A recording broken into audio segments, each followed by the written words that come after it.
Tom is who he is. Right, and that's what I keep saying too. Yeah. It's like, maybe he is just going to be different than some guys you've dated in the past, but it's okay because of all the other great qualities he has. I don't want to get hung up on this as like an ongoing issue. Right. Oh my God, this episode was something else. These couples, they really can't stand each other, really. They really can't stand each other.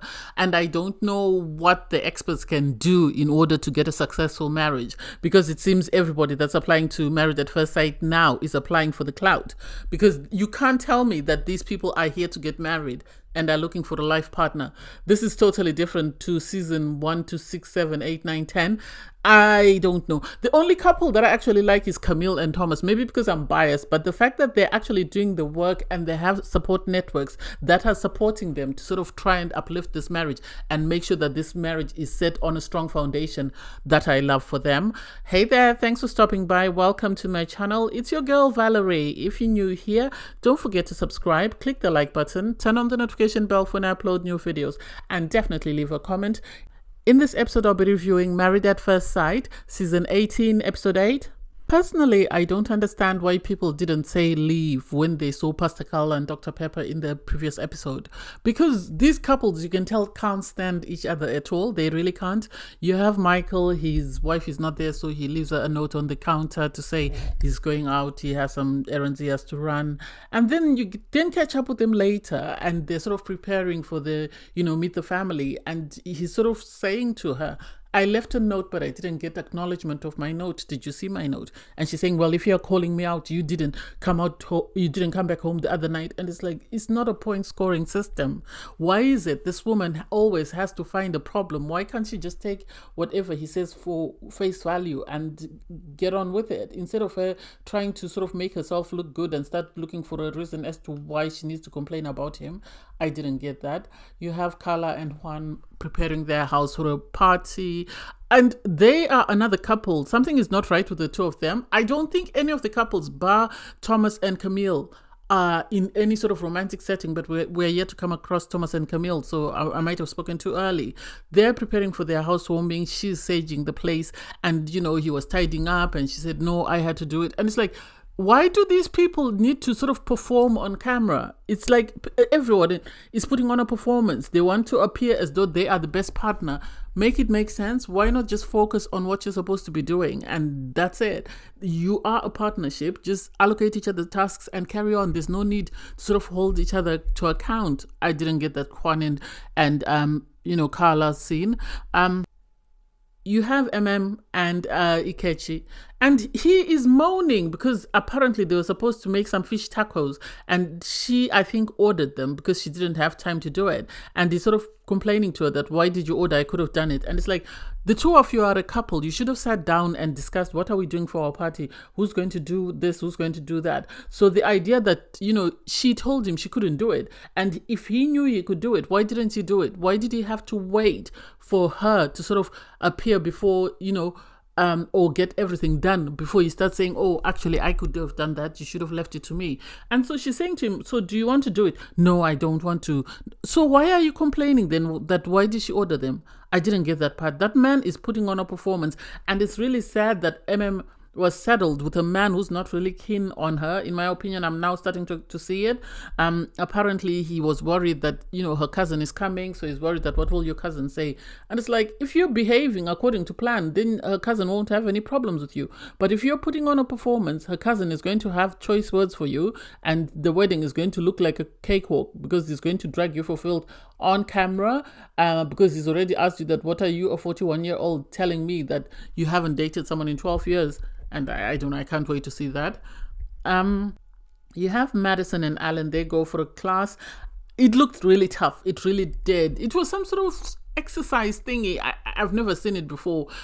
Oh, I might have seen it and walked past it at the gym and not even paid it attention, but it looked very hard. What I like is at least Alan is trying. He knows this is what his wife wants to do, so he's trying to attend the classes. He actually told her that he appreciates the fact that since he started working out, he actually feels fitter than he did before. So I can't wait to see what happens with that. I can't wait to see how they progress as a couple, whether they continue working on their marriage. Out of the first 4 couples, they are the one that seemed way to actually like each other in the scene. The other 3 couples, they were just doing it just because cameras were there. My God, I'm on pins and needles. So you have Camille and Thomas go to his brother's house. They're having a pool party. So she has her friends come up, and he has his brother and his friend from the wedding and his sister-in-law. And it was quite cute. They were talking, they were happy, everybody seemed relaxed. But then when they sat down to start eating, then the topic started. I don't know why people were asking about intimacy. I wish we had jumped over that, because that made me uncomfortable for them. Because how is he supposed to discuss his sex life in front of his sister-in-law? And, well, not only his sister-in-law on his brother's side, but his sister-in-law on his wife's sister and friends. And so that I found uncomfortable. They just giggled their way through it. They did talk about each other, his likes and wants and values. So it's nice to see that they're actually digging deep and they're having the conversation that they should have to get to know the person that they're in a relationship with. That I really liked.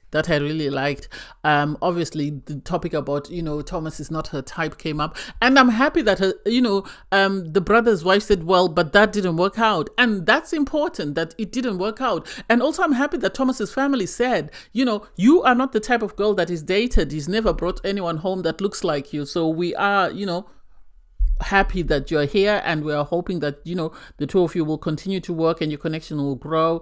Yes, they did talk about the cultural thing, the fact that she said swag and stuff. And so whatever is happening in their relationship, it seems they're going back to their people for feedback and support, which I remember saying on the wedding episode that I am happy that Thomas is a twin, because his twin brother's married. So he's going to have advice for him. He's going to help him to grow and sort of navigate his relationship from his own personal experience, which I really like. So I can't wait to see what happens with that. You have, Thomas he goes away with her sister and friends, and they're having a conversation, and they're sort of asking him, do you understand what she means by cultural difference? Do you like living with her, because she's never lived with a guy before? And I think if it's something that he hasn't been exposed to, he wouldn't know the difference. And I think this is the problem Thomas is having, in the sense that, yes, he is mixed race just like she is, but he grew up on the white side of the family, so he hasn't had experiences from similar to what Camille's gone through. And so the brother also asked her, what do you mean when you say culturally you're different? Because obviously they look exactly the same. So he wants to know, what do you mean you and my brother are culturally different when you and my brother look like, you're from the same background, as in you're both mixed race? And so I'm happy that she was able to sort of clarify what she meant, but I hope this is a turning point and they don't make it a sticking point whereby they're constantly picking at it, because it would be very heartbreaking if that were the case. And then Karla had an Egyptian thing, but they had a lot of, it looked like Mexican food. So her friends came, and so they were all sort of wearing Egyptian attire, which was cute. One of them didn't have anything on, so you had Juan helping him sort of get dressed, and it looks tense. I don't know what's going on, but it looks tense. Something is a bit off. I don't know whether Karla is upset about something or whatever it is. Something is a bit off. And so you have them sort of speaking about their marriage and how it's going so far, and sort of, talking about the experts came and they were saying to Karla, she needs to be open and she needs to communicate with me so that I understand where I'm going wrong or what annoys her and stuff. And it's like, well, at the moment she looks annoyed. I wish she would communicate to you why she is annoyed so that you would know how to behave accordingly. Have you done something that's frustrated her? Have you said something that's frustrated her? You wouldn't know unless she spoke. So you have Juan have a conversation with her friends, and her friend is sort of saying, well, Karla is saying that you don't compliment her enough. And it's like, oh God, why do you have to have someone constantly sort of, I don't know, maybe it's just me. Why do you constantly have to have someone say, oh, you look good, or you did this good, or you did this? No, if you like it, amazing. If you don't like it, amazing. But still, it's not that big a deal that you would want to sort of put it out on Front Street for everyone else to know. So I don't quite get it. Obviously, she went with her other friends, and Juan is talking about his business, and it's like, I don't get why every single time we have to hear about this business. Why do we have to hear about his business? I've got 2 startups and I've got a job, so at times I'm very busy, so I don't get time to communicate with her, so I have to make more of an effort. And it's like, you don't need to tell us about your startups. Are you paying a commission to Lifetime? They need to start charging you for advertising your businesses, because we've heard about them so many times, we don't need to hear them. And so it was a little cute setup, so I can't wait to hear what Karla has to say sort of to Juan's family and friends when she sits down with them, because she's giving them a tour of the house. Can the experts just offer a divorce to David and Michelle, because that marriage is not going anywhere at all? It's frustrating. So they have their friends come, and his friend comes, and her friend and her sister come, and so she's already grumpy. It's something else, because the friend asks for a tour and she just goes, that's his room, that's the bathroom, that's the living room, and it's like, why do you have to be so mechanical? The way she treats everything and everyone around her as though they're beneath her, I really don't get it, and I don't understand why even David is making more of an effort to continue to want to get to know this woman. This woman doesn't like him. She can't stand him. He needs to pack it up and go back home. They sit down for a conversation, obviously, David with Michelle's family, and they're saying that, he's asking, what can I do to make this marriage work, or do I even have a chance, or should I just pack it up and leave? And they're saying, well, she wanted someone who shares the same lifestyle as her. And it's like, what lifestyle does she have? Make it make sense. Don't just use words just for the sake of using words. Michelle is busy telling, his friend that, I wanted someone who shares the same lifestyle as me. I wanted someone who I want to buy a condo with. And the friend had to say to her, I'm a homeowner. How much do you pay for it? And she told him 2,000 something. He said, well, I pay half of that on my mortgage. And at the end of the day, if he is staying at home to save money so that when he finds the right person and the right house, he can buy that, what's wrong with that? And you could see she was, that's the truth. People should stop using kid gloves around her and actually tell her the truth, that you're not the prize, my love. You're not the prize. You actually are not as accomplished as this man. And just because you don't appreciate what he's doing, it doesn't mean it's wrong. Not everyone is going to approve of every single thing that you're doing. And so talking to David's friend, you could see humbled her. And there was nothing she could do. She couldn't treat him as less than, because he already owns a home and she doesn't. So she can't sort of belittle him or look down on him. And so I can't wait to hear her feedback when she speaks to David after his friend is gone. Most probably she's going to complain that he was patronizing and he was talking down to me.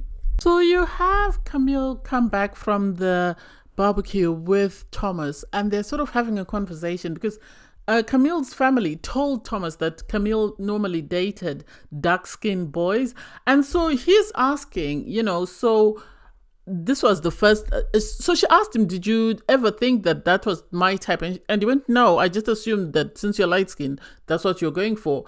And you could see she was offended by it, and it's like, personally, I'm still trying to understand why she was offended. I'm serious. I'm trying to understand why she was offended, because I don't quite get it. Does anyone get why she would be offended by that comment? Because is it a wrong assumption? Was he supposed to assume that she would have gone for the dark? Because it was a no-win situation, in my opinion. It was a no-win situation. Had he said, oh, I thought you would have dated a white guy, or I thought you'd have dated a darker-skinned guy, that would still have set some type of way. In my opinion, that would still have set some type of way. There was no way it was going to be received at face value. So you have Camille saying, I'm going to have to work with Thomas, because some of the things that he says, we might need to censor them a bit, or we might need to rephrase them. And it's like, what do you mean? Are you saying that he makes inappropriate comments then, racially inappropriate comments? What exactly is it that you don't agree with? I don't know. I think she's just being nitpicky, and I wish she wasn't, because there's other things she could talk about outside of this, because this is a sensitive subject and this could offend not just Thomas but the rest of his family. So I hope she treads lightly. They seem happy. She's meal prepping for the rest of the week, so I can't wait to see what they do next. You have and Ikechi. They host her friends and his friends and family, and he's a friend. And so this man, Ikechi, he was offended because MM's cousin held his feet to the fire. And so in this meetup, he was ready. He wasn't going to take anything that he felt was inappropriate or anything that he felt offended him. So any question that was going to be asked, he was always going to have an answer. For him to say, she's very aggressive, that's not the word. I agree with That's not a word to use to describe a black woman, because it's not always taken at face value. People use some sort of connotations to apply that, it's a bit off. It's not said in a complimentary way, so I wish she hadn't said that. And she actually said that can we try and avoid, labeling black women as, very aggressive, because that's not a good look. And so with Ikechi has been used to sort of telling people what they want to hear, and he tried it and it didn't work out with MM's family, and they were sort of holding his feet to the fire. Then he turns around and says to them, I don't have to please you. I'm here for MM, and that's it. Everybody else I don't care about. That's the only person I'm here for. And it's like, no, you are here for your wife, but also she loves her family. So you have to be able to sort of get along with her family. You can't say, I'm not here for you people, so I don't care what you think about me and my wife. And it's like, their opinions matter. It's just because they're not buying your crap, this is why you're suddenly sort of in defensive mode. Otherwise, if they were buying it, then you'd be okay with it. But because they're not buying it, this is why you're coming up with the comments that you're making. And I personally don't like it, and I feel some type of way. And I wish he had gathered himself. If he didn't have anything to say, he should have waited. I don't know how is going to take it when she hears that this is what he said to her friends and family. Wow, I actually liked the conversation. So you had Tom meet up with Camille's sister. They went out for a meal and they sat down for a conversation, and they actually found it very informative and very educational, in the sense that they were talking about the fact that black people are not a monolith. In America, there's the one drop of blood rule, whereby if you have one drop of black blood, then you're automatically black. Whereas in some countries, you're called mixed race, you're called colored and stuff. So I like the fact that they were trying to sort of make it known what it is, and sort of trying to identify the differences that are there, and sort of educate people that the experience is different, irregardless of how you look.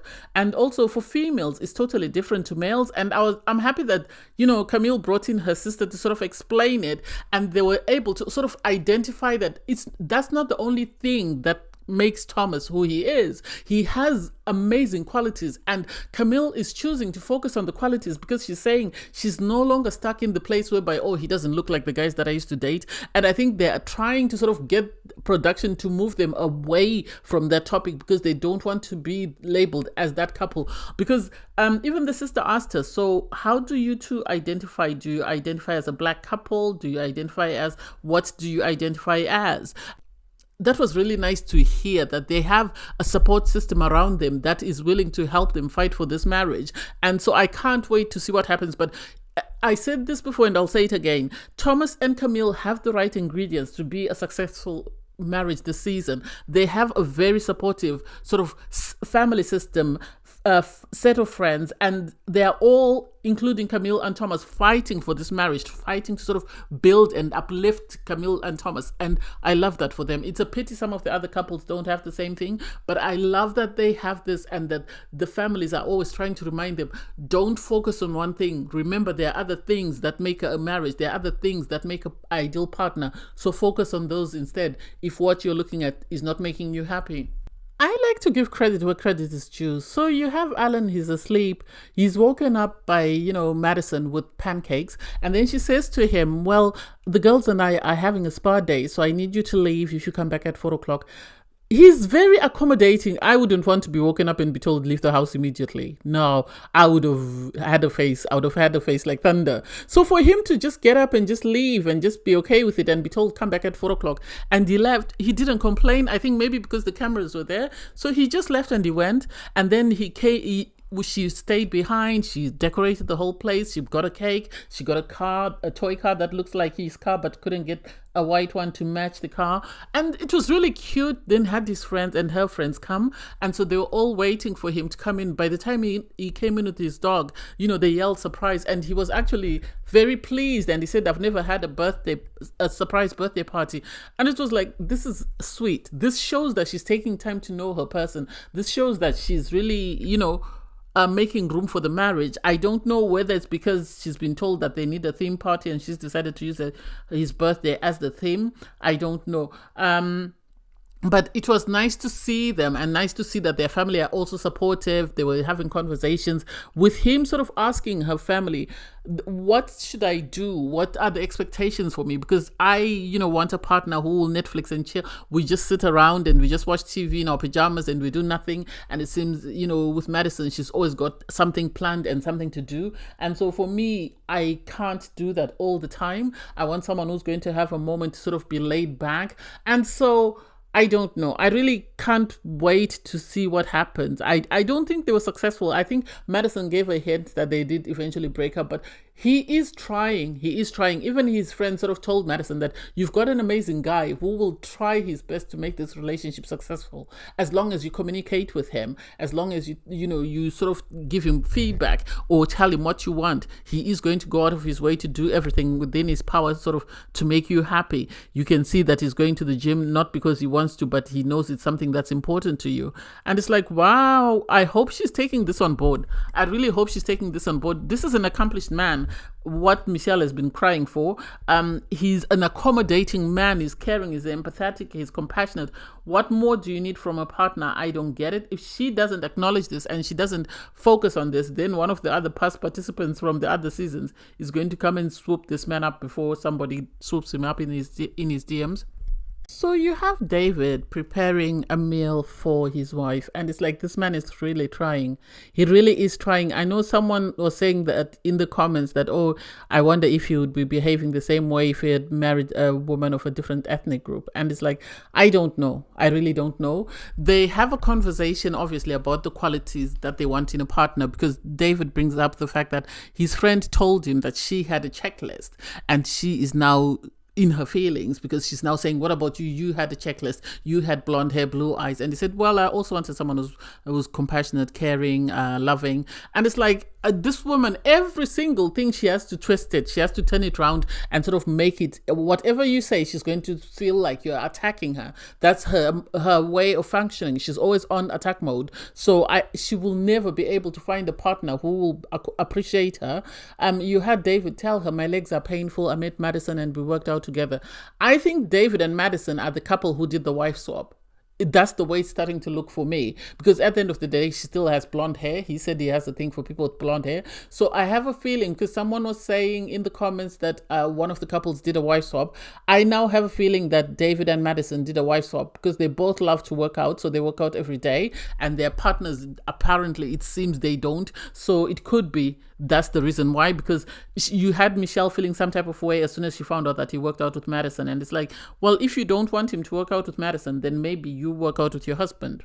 Why don't you do that? Why don't you try that and see how that goes and see if that will help improve your relationship? At least she complimented his cooking. That I loved. She complimented his cooking. She said he did an amazing job, which was good. And so he was also talking about the fact that they have, couples game that they're going to be playing. So the couples are going to meet up and he's already paid so he doesn't know how that's going to go. And it's like, I don't know. I really don't know. I start to question why the experts actually matched David with Michelle, because he's not the husband she wanted. He's not the husband she wanted, and she's made it very obvious, and he's having to pay for the experts matching them. And I don't know whether there wasn't anybody else for him or whether they couldn't have matched him with Madison, since Madison seems to really like him and spends a lot of time with him. I don't know. You have Karla and Juan, they're talking. I think Karla was sort of asking him about his love languages. Because she was saying, how do you want to receive love? And he said, I want people to do stuff. I do stuff for people that I love, people that I care about. So it seems like he's his acts of service. And Karla didn't seem to understand that, because he then brought up the fact that he cleaned the house, he washed the sheets. And it's like, oh my God, this is a hot mess. This really is a hot mess. Most of these couples look like they can't even stand their partner's guts. It looks like at night when the cameras go off, they pack their bags and they go to their own apartments, and then they come back to film in the morning, because it doesn't seem like anybody likes their partner. I don't understand what Karla couldn't understand, and she was becoming passive aggressive. And tiny as she is, she can be very passive aggressive. And I don't know whether she hasn't noticed this or whether it's something that she uses as a default setting to protect herself from getting hurt or from getting people coming too close to her. So you had the couples meet up for flag football, and it was nice because this was something social. This was something that they could do relaxed without sort of worrying about anybody else. So I really loved that. I felt it was very cute and it was very entertaining to watch. You have them sort of talking. Well, everybody came except for Alan. Alan apparently was tired and he just couldn't be bothered. Maybe he's like me, he's not a morning person and just couldn't be bothered to get out of bed and attend this event. And Madison was upset because she sort of arranged the event, and it would have been nice for her husband to support her, in my opinion. I don't know why they went out the night before this event. So she gets there and everybody's already there. They're excited. They're there to sort of support her event that she's arranged. You have Michelle complaining that, oh, she wishes she was, Alan, because Alan got to get away from not participating in this event. If she had a way, should have slept in, but then obviously she wants to support Madison, and it's like, why would you say that? And so they did, divide into two groups, and they were really going all out. The guys were going all out. It was nice to see, though, that the ladies, some of them were just trying to make sure they don't get hurt, but at least it was a social activity that people didn't need to be very serious about, and they could just relax and just unwind. And then afterwards they sat down and had conversations with the husbands. Well, Karla and Juan, they're saying that they're not having that sort of sexual chemistry. They feel, according to Karla, she feels like she's with a sibling. It seems very platonic, and they don't know why. Juan is saying she's an amazing looking girl, so he doesn't understand why that spark is not there. And I'm just like, I hope it works for them. I really hope it works for them, because it would be nice for us to have more successful couples. You have the ladies talking, and they're all saying it's important that we continue to put in work. What do I think? I think some of these people have already checked out of their marriages because their partners ain't dead. I think people like are tired of being with someone who's just giving lip service. This man applied to marriage at first sight twice, and yet he's not behaving as though he's someone who's there to get married. I don't know whether it's because he's been cast with someone who he didn't like. I think is very beautiful. I think she's stunning. I think maybe the reason he can't stand her is because she's more accomplished than he is, because otherwise it doesn't make sense why he can't appreciate her. She's beautiful. She's everything you'd want in a partner, someone who's organized, someone who's intelligent, someone who's articulate. And so from what I've seen anyway, so I don't get it. You have Michelle saying, her marriage, they're doing great. And so, they're continuing to put in some work, and she's actually been able to smile. And people just side-eye her because I think they all know how she's behaved towards this man. I think their husbands are coming back and telling them what she's been doing to poor David. So I don't think they're buying anything she's selling them. But I can't wait to see what happens in these marriages. I can't wait to see next week. Anyway, thanks guys for watching. Please don't forget to like, share, comment, and subscribe. And click the link in my video to watch my review from episode 7. Bye guys.